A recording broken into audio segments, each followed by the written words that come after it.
नमस्कार मित्रों, आपके अपने चैनल सिविल सर्विसेज एकेडमी में स्वागत है। मित्रों, कल 3 जनवरी 2025 को मेरे मित्र का डीपीएसटी था गोरखपुर में और वो ईडब्ल्यूएस कैटेगरी से बिलॉन्ग करता है।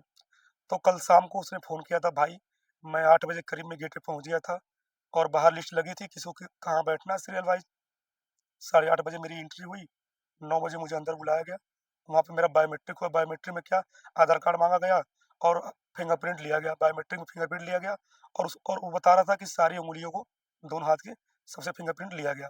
उसके बाद जो डॉक्यूमेंट उसने फॉर्म भरते वक़्त भरे थे, हाई स्कूल इंटर, निवास जो उसने लगाए थे, वो माँगा गया और बता रहा था कि दिए गए डेट के अंदर का हो, अगर दिए गए डेट के अंदर का नहीं रहेगा, तो आपको जनरल में डाल दिया जाएगा। और वो बता रहा था कि ईडब्ल्यूएस सर्टिफिकेट जो है, वो इंग्लिश में नहीं, वहाँ हिंदी में चाहिए था।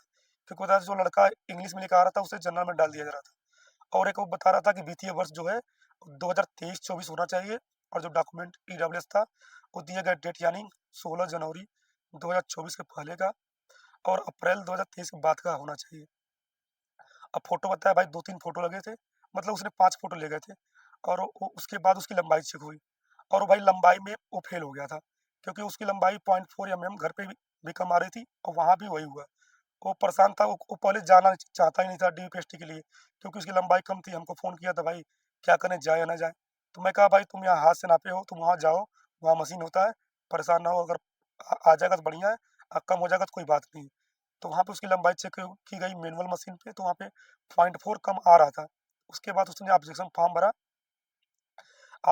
भरा तो वहाँ पे शाम को, जब सारे बच्चों का डीपीएसटी हो गया था, तो शाम को अधिकारी आए, उनके देख-रेख में उसकी लंबाई चेक की गई। हालाँकि 2-3 चांस दिया गया था, लेकिन फिर भी इसकी लंबाई 0.4 से ज़्यादा कम थी। मतलब 0.4 वो बताया कि मेरी लंबाई, ये बताया कि 0.4 तुम्हारी 0.4 कम है, जिस वजह से इसको बाहर कर दिया गया। हालाँकि इसका सीना मतलब हो गया था। सीना इसका नॉर्मल भी 79 से ऊपर था और फुला भी इसका हो गया था। तो बड़ा अपसेट था, तो मैं पूछा, भाई डॉक्यूमेंट में उसके बाद क्या-क्या लग रहा था? तो बताया कि भाई सीना, मतलब हम कहा सीना बताओ कहाँ से नाप रहे थे?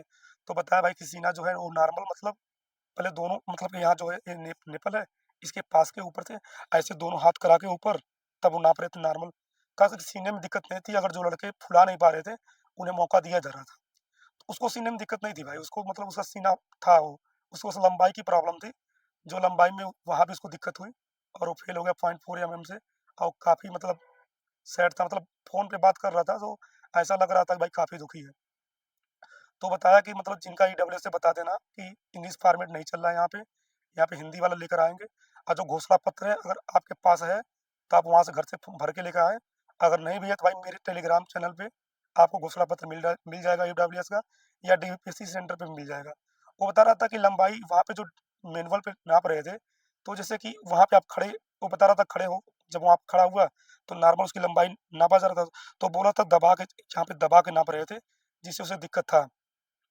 और वो पॉइंट जैसे देखिए, उसका डाउट तो ये था, वो बता रहा था कि हम थे और 2-3 लड़के और थे जो फेल हुए थे। बाकी जिनकी लंबाई 168 से ऊपर थी, वो पास थे। और कई लड़के जो अपील किए थे, जो ऑब्जेक्शन फॉर्म भरे थे, जैसे वहाँ देखिए, हाँ, आपको बताएँ, वहाँ पे आपको जैसे कि मान लीजिए आपको किसी ने, जैसे जब आपकी लंबाई चेक हो रही है, जैसे सीना चेक हो रहा है और आपको फेल कर दिया गया और आपको लगे कि आपकी लंबाई और सीना आपका मतलब है, जितना होना चाहिए, तो आप वहाँ पे ऑब्जेक्शन फॉर्म भर सकते हैं। भर सकते हैं क्या, भरवाया जाता है और उसी दिन ही भरिएगा, ठीक है? ये नहीं कि घर आने के बाद। जब आपको फ़ेल किया जाए, तुरंत उसके बाद ऑब्जेक्शन फॉर्म भरिए। शाम को अधिकारी आएँगे, उनके देख-रेख में डिजिटल मशीन आएगी और डिजिटल मशीन से भी चेस्ट और लंबाई दोनों नापा जाएगा। अगर आपका 168 लंबाई है, तो कोई दिक्कत नहीं, तब आप पास हो जाएँगे, अगर कम है, तो फ़ेल कर दिया जाएगा। वो बता रहा था सीना में नॉर्मल 79, अगर नहीं भी हो रहा है, तो थोड़ा रियायत दे रहे हैं। सीना में बोला था चल जाएगा, कि लंबाई में नहीं हो पा रहा है। फुलाव में भी मदद कर रहे हो, जो जो वहाँ का पुलिस स्टाफ है, वो बताया। बाकी सब अच्छा हुआ। वो बता रहा था कि भाई सेंटर पे कोई लड़का पकड़ा गया था, थोड़ा उसकी भी बातें हो रही थी गोरखपुर में। जो कोई लड़का था कि उसे दोबारा उसने इंटर किया था 12 साल बाद, उसका बायोमेट्रिक हुआ, वो पकड़ा गया, उसको वहाँ से जेल भेज दिया गया। तो बता रहा था उसका। और हाँ मित्रों, जिसके कोई डॉक्यूमेंट में गड़बड़ी हो या आधार कार्ड में कोई दिक्कत हो, देखिए आधार कार्ड अपडेट वही लोग कराएं जिनके डीपीएसटी में डेट अभी ज़्यादा है, ठीक है? क्योंकि आधार कार्ड अगर आप अपडेट कराते हैं, तो 72 घंटे बाद, यानी 3 दिन बाद आप उसको डाउनलोड कर सकते हैं।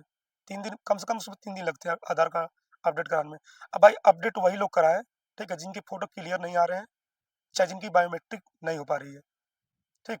वही लोग अपडेट कराएँ। अगर अगर टीपीएसटी आपका नज़दीक है, तो आप अपडेट ना कराएँ, ठीक है? किसी भी मित्र के डॉक्यूमेंट में कोई गड़बड़ी हो, जैसे नाम, पिता का नाम, एड्रेस, डेट ऑफ बर्थ, तो वहाँ पे आप एफिडेविट बनवा लीजिए, या कोई भी डॉक्यूमेंट में त्रुटि हो या गलती हो, तो भाई आप उसमें एफिडेविट बना के वहाँ आपका ले लिया जाएगा, ठीक? ये एफिडेविट मान नहीं हो रहा है। मेरे दोस्त ने बताया कि एफिडेविट चल जा रहा था, वो बस ईडब्ल्यूएस वाला बता रहा था कि इंग्लिश वाला नहीं चल रहा है, हिंदी वाला चल रहा है और दिए गए डेट के अंदर चल रहा है, ठीक है? बाकी अगर कोई जानकारी और मिलेगी, तो आपको नेक्स्ट वीडियो में बताएँगे।